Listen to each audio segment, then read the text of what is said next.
and Bible Band. Lesson 11. Daniel's Vision of an Angel. The background reading is coming out of Daniel chapter 10, verses 7 through 15, Judges chapter 2, verse 1, Psalms chapter 34, verse 7, Hebrews chapter 1, verses 6 through 14, Colossians chapter 1, verse 16, 2 Peter chapter 2, verse 4.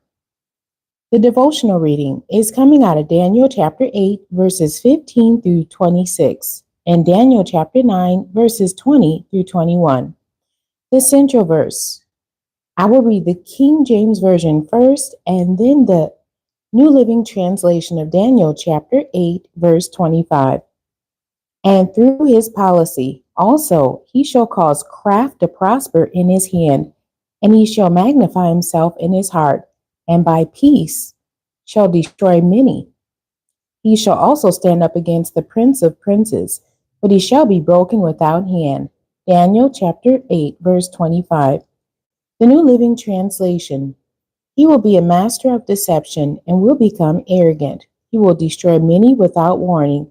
He will even take on the prince of princes in battle, but he will be broken, though not by human power. Daniel chapter 8, verse 25. The New Living Translation. The key terms for today's lesson: sovereignty, intervention, unprecedented, blasphemies, culminate. Sovereignty, a supreme power, especially over a politically organized unit. Intervention, the act of interfering with the outcome or course, especially of a condition or process. Blasphemies, great disrespect shown to God or to sacred persons or things. Culminate, to reach the highest or climactic or decisive point. The introduction. The word angel means messenger. Angels are God's heavenly messengers, or servants who were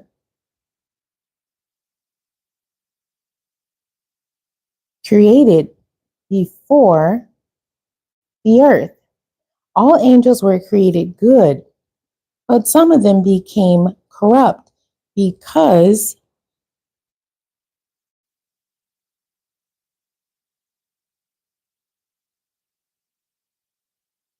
hopefully you can see this, of the corrupt environment that they became a part of. They had the freedom of choice, and some of them chose to join in Satan's rebellion against God. And that's Ezekiel chapter 28, verses 12 through 17. The Bible speaks of a host of good angels. There are several categories of angels. Only 3 angels are called by name in the Bible. Michael, who is called the archangel or the leading angel, is the one that Daniel mentioned in Daniel chapter 12, verse 1. He was a great prince and protector who battled against Satan. In Daniel chapter 9, and other demonic principalities. Another angel named in the Bible is Gabriel.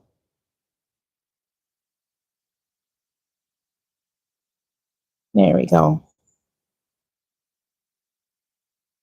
Mentioned in Daniel chapter 9, verse 22. He was the one who interpreted Daniel's visions and announced to Zechariah and Mary the advent of their children. The third angel was named Raphael, who was associated with John chapter 5, verses 1 through 4.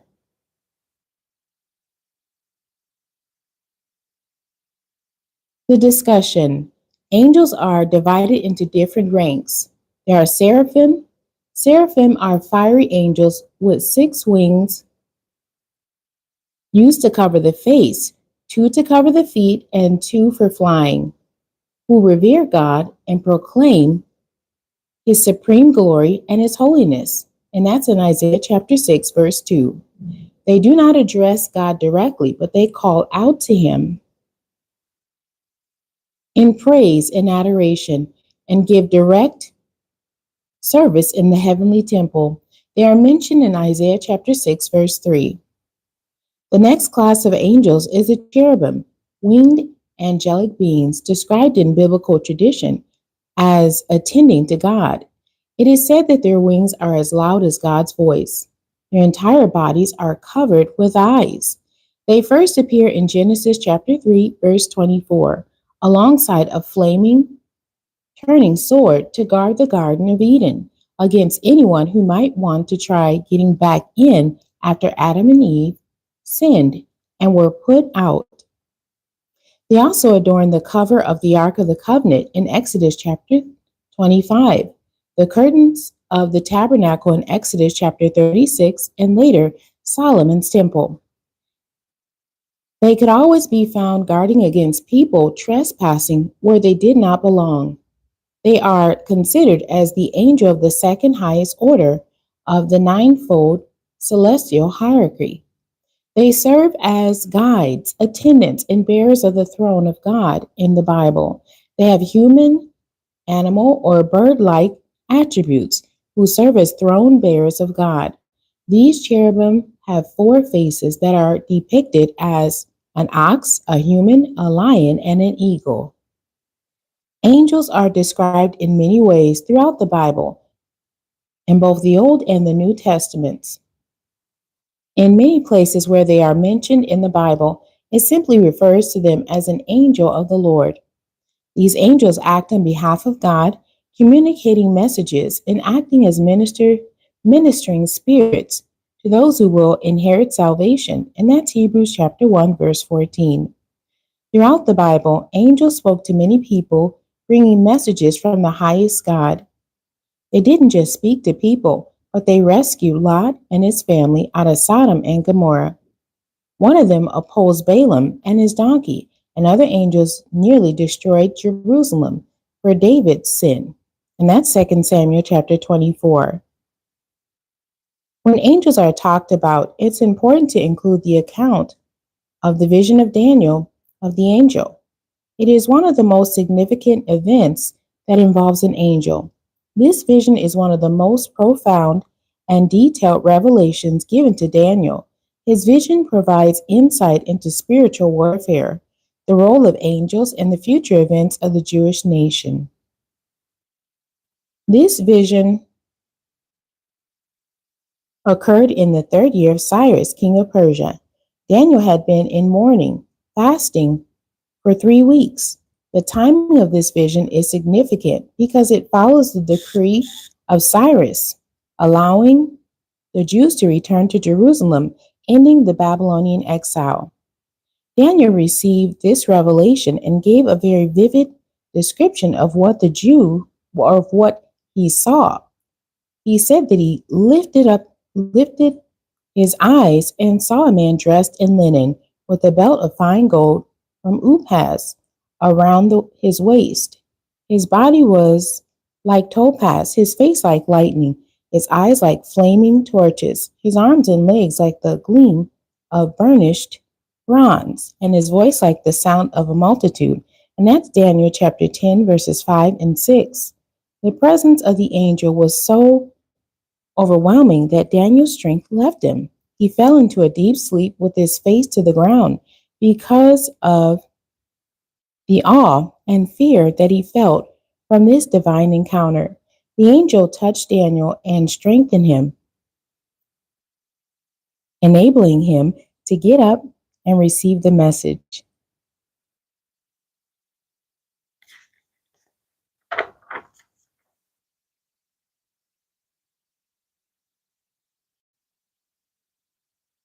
The angel revealed to Daniel that his prayers were heard from the first day that he began praying and humbled himself before God. However, the prince of the kingdom of Persia held up the angel who had the answer for 21 days until Michael, one of the chief princes, came to assist him. And that's Daniel chapter 10, verse 13. This passage gives believers a glimpse into a scene where angelic beings contend against demonic forces, influencing earthly kingdoms. Believers need to know that there are demonic spirits ruling the areas where they live. And sometimes they need to call out those principalities that are interfering with their prayers to God. The conclusion: the vision gave a detailed prophecy concerning the future of Israel and the fall and rise of empires. He told of events that would affect the future of the Jewish people. The prophecy included the time of the Persian Empire through the Greek Empire and highlighted many popular figures of that time. The vision culminated in a prophecy about the end times, including the rise of a king who would exalt himself above every god and speak blasphemies against the God of gods. And that's Daniel chapter 11, verses 36 through 37. This type is often interpreted as a type of Antichrist. Michael the archangel is the great prince who stands watch over the sons of your people. His intervention is associated with a time of unprecedented distress for Israel, yet it also promises deliverance for those whose names are written in the Lamb's book of life. Daniel's vision of the angel stands as a profound testament to the sovereignty of God, the reality of spiritual warfare, and the assurance of divine intervention in the lives of God's people. The questions for today's lesson: number 1, in this lesson, how long had Daniel fasted and prayed? Number 2, what caused the answer to his prayer to be held up? Number 3, what is the function of angels? Number 4, how many angels' names are mentioned in Scripture? And number 5, how does Daniel's vision of the angel relate to spiritual warfare?